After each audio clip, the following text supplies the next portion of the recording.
Hi friends, ഇന്ന് ഞാനൊരു special banana popcorn recipe ആയിട്ടാണ് കേട്ടോ വന്നിട്ടുള്ളത്. അപ്പോൾ നല്ല ഈസി ആയിട്ട് നമുക്ക് വളരെ കുറച്ച് ഇൻഗ്രീഡിയൻസ് വെച്ച് നല്ലൊരു ക്രിസ്പി ആയിട്ടുള്ള അതുപോലെ സോഫ്റ്റ് ആയിട്ടുള്ള ഒരു ബനാന പോപ്കോൺ. അപ്പോൾ നമുക്കിത് എങ്ങനെയാണ് തയ്യാറാക്കുന്നതെന്ന് കണ്ടു നോക്കാം. ഇതിനായിട്ട് ഞാനിവിടെ 3 മീഡിയം സൈസ് ബനാന എടുത്തിട്ടുണ്ട് കേട്ടോ. അപ്പോൾ നല്ല പഴുത്ത ബനാന തന്നെ എടുക്കാൻ ശ്രദ്ധിക്കുക. അപ്പോൾ നമ്മുടെ സ്വീറ്റ് കോണും നല്ല ടേസ്റ്റ് ഉണ്ടായിരിക്കും. അപ്പോൾ നമുക്ക് ഇതൊന്നിനി ചെറിയ ക്യൂബ്സ് ആയിട്ടൊന്ന് കട്ട് ചെയ്തെടുക്കാം കേട്ടോ.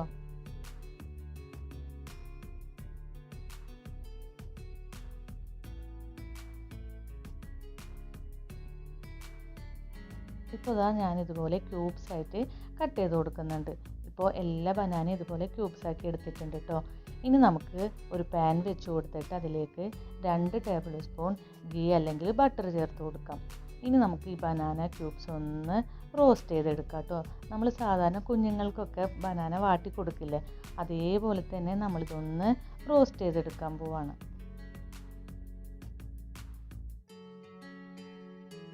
ഇനി നമുക്കൊരു 5 മിനിറ്റിന് ശേഷം ഇതൊന്ന് തിരിച്ചിട്ട് കൊടുക്കാം കേട്ടോ. അപ്പോൾ നമ്മുടെ ഒരു സൈഡ് ഇതുപോലെ ക്രിസ്പിയായി വന്നിട്ടുണ്ട്. ഇനി നമുക്ക് 2 സൈഡും ഇതുപോലെ ക്രിസ്പി ആക്കിയിട്ട് എടുക്കാം. അപ്പോൾ അതിന് ശേഷം നമ്മൾ ബനാനയൊക്കെ നല്ലപോലെ ക്രിസ്പി ആയതിനു ശേഷം നമുക്കിതിലേക്ക് ഒരു 1 ടേബിൾ സ്പൂൺ പഞ്ചസാര ആഡ് ചെയ്ത് കൊടുക്കാം കേട്ടോ.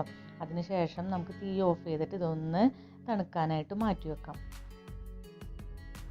ഇപ്പോൾ നമ്മുടെ ബനാന ഇതുപോലെ ചൂടൊക്കെ ആറി കണ്ടില്ലേ, ഇതുപോലെ പുറം ഭാഗം നല്ല ക്രിസ്പി ആയിരിക്കും, ഉള്ളിൽ നല്ല സോഫ്റ്റും ആയിരിക്കും. ഇതപ്പോൾ നമുക്കിതൊന്നിനി മാറ്റി വെക്കാം കേട്ടോ. ഇനി നമുക്കിതിലേക്ക് ഒരു കോട്ടിങ് റെഡിയാക്കി എടുക്കാനുണ്ട്. അപ്പോൾ അതിനായിട്ട് ഞാൻ 2 കോഴിമുട്ട എടുത്തിട്ടുണ്ട്. അതിലേക്ക് ഞാൻ 2 ടേബിൾ സ്പൂൺ ഷുഗർ ആഡ് ചെയ്ത് കൊടുക്കണം. അപ്പോൾ ഓരോരുത്തർക്ക് മധുരം ഇഷ്ടമുണ്ടെന്നുണ്ടെങ്കിൽ മധുരത്തിൻ്റെ അളവ് കൂട്ടി കൊടുക്കാം കേട്ടോ. ഇനി ഇതിലേക്ക് ഒരു ബാലൻസിനായിട്ട് ഒരു പിഞ്ച് സോൾട്ട് ഇട്ട് കൊടുത്തിട്ടുണ്ട്. അതുപോലെ ഞാനിവിടെ ഏലക്ക പൊടിയും ചേർത്ത് കൊടുത്തിട്ടുണ്ട് കേട്ടോ. നമുക്ക് ഫ്ലേവർ മാറ്റണം എന്നുണ്ടെങ്കിൽ ഇതിലേക്ക് നമുക്ക് വാനില എസൻസും വേണമെങ്കിൽ ചേർത്ത് കൊടുക്കാം.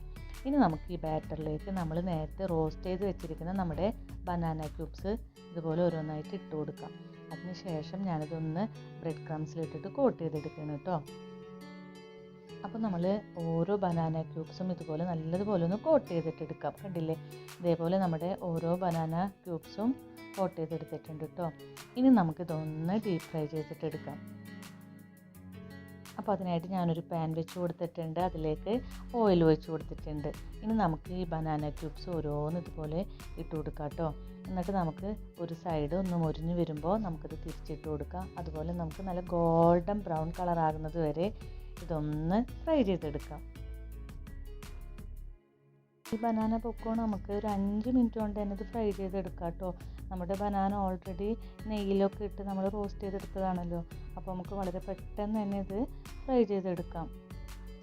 ഈ ബനാന പോപ്കോൺ നമ്മുടെ സാധാരണ ബനാന ഫ്രൈനേലൊക്കെ ഒരുപാട് ടേസ്റ്റ് വ്യത്യാസമുണ്ട് കേട്ടോ. നല്ല ക്രിസ്പിയും അതുപോലെ ഉള്ളൊക്കെ നല്ല സോഫ്റ്റ് ആയിട്ടുള്ളൊരു ബനാന പോപ്കോൺ ആണ് കേട്ടോ. അപ്പോൾ നമ്മുടെ പോപ്കോൺ റെഡി ആയിട്ടുണ്ട്. വളരെ പെട്ടെന്ന് തന്നെ 5 മിനിറ്റ് കൊണ്ട് തന്നെ നമുക്കിത് ഫ്രൈ ചെയ്തെടുക്കാം. കണ്ടില്ലേ, ഇതേപോലെ ഉള്ളൊക്കെ നല്ല സോഫ്റ്റും അതുപോലെ പുറം ഭാഗം നല്ല ക്രിസ്പി ആയിട്ടുള്ള പോപ്കോൺ ആണ് കേട്ടോ. അപ്പോൾ എല്ലാവരും ഇതുപോലെ ട്രൈ ചെയ്ത് നോക്കുക. കുട്ടികൾക്കൊക്കെ ഒരുപാട് ഇഷ്ടപ്പെടും.